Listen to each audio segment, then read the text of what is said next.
வணக்கம். இன்னைக்கு நாம திருக்குறள்ல பேதைமை அதிகாரத்தை பத்தி கொஞ்சம் பேசலாம்.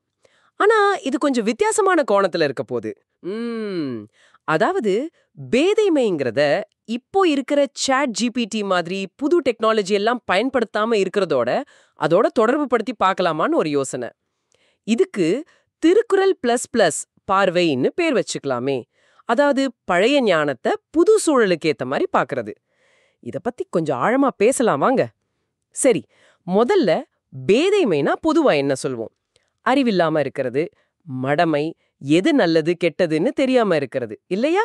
ஆமா, அதான் அடிப்படை அர்த்தம்.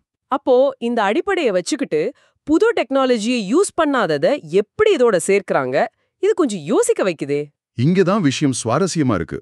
பாருங்க, வள்ளுவர் பேதைமைக்கு சில இலக்கணங்கள் சொல்றாரு இல்லையா? தனக்கு எது நல்லதுன்னு தெரியாம இருக்கிறது, கிடைச்ச நல்ல சான்ஸை யூஸ் பண்ணிக்காம விடுறது. ஆமா ஆமா, தனக்குத்தானே கேடு தேடிக்கிறது அதெல்லாம். அதேதான். இப்ப யோசிங்க, நம்ம அறிவை வளர்த்துக்க, வேலையை ஈஸியாக்க, வேகமா தகவல் தெரிஞ்சுக்கன்னு சாட் ஜிபிடி மாதிரி எத்தனையோ கருவிகள் வந்துருச்சு. ம், நிறையவே இருக்கு. ஆமா, இதுங்க தகவலை தொகுத்து தரதுல இருந்து கஷ்டமான விஷயத்த புரிய வைக்கிறது வரைக்கும் பலவிதமா உதவுது. சரி.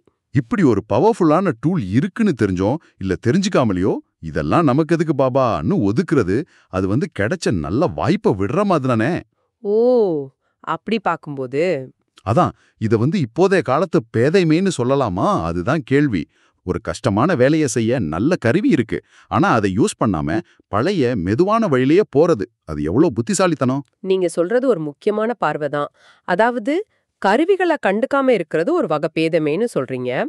ஆனா இதுல இன்னொரு பக்கமும் இருக்குமே. என்ன மாதிரி சொல்றீங்க?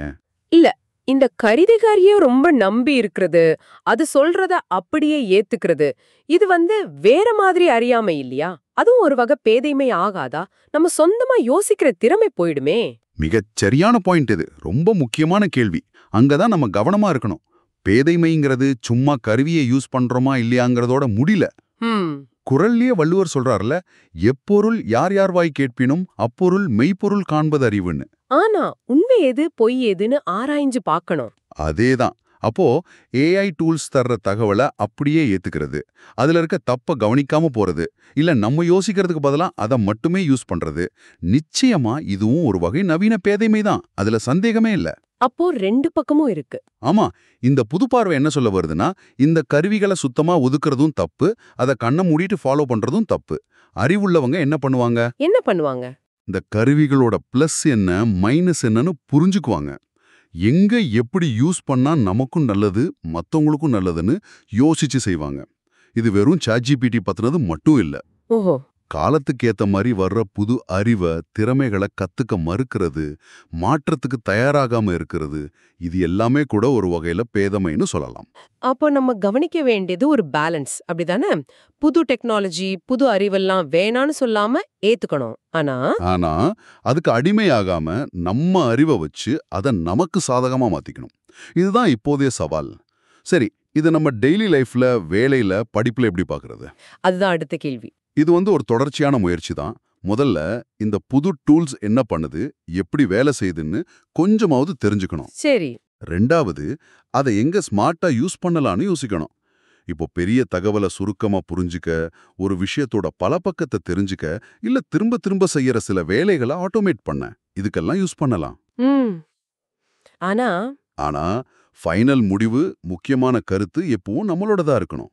பயத்தினாலேயோ சோம்பேறித்தனத்தினாலேயோ இல்ல இதெல்லாம் எனக்கு எதுக்குங்கிற எண்ணத்தினாலேயோ இதை மொத்தமா ஒதுக்கிட்டா, அதுதான் வள்ளுவர் சொன்ன பேதைமை பக்கம் நம்மளை கொண்டு போயிடும்.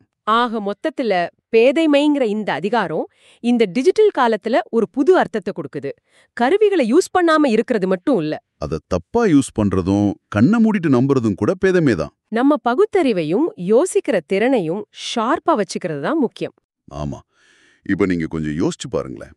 உங்க பர்சனல் லைஃப்ல இல்ல ப்ரொஃபஷனல் லைஃப்ல உங்க அறிவையும் திறமையும் அதிகமாக்கிக்க கிடைக்கிற புது வாய்ப்புகளை, அது டெக்னாலஜியா இருக்கலாம் இல்ல வேற ஏதாவது புது வழியா இருக்கலாம், நீங்க எப்படி பாக்குறீங்க?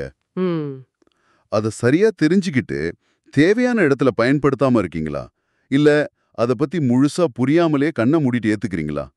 வள்ளுவர் சொன்ன பேதைமைக்கும் உங்க இப்போதைய அணுகுமுறைக்கும் ஏதாவது லிங்க் இருக்கான்னு யோசிச்சு பாருங்க. இது உண்மையிலே ஆழமா யோசிக்க வேண்டிய ஒரு விஷயம். இந்த சிந்தனையோட இன்னைக்கு நம்ம கலந்துரையாடல முடிச்சுக்கலாம்.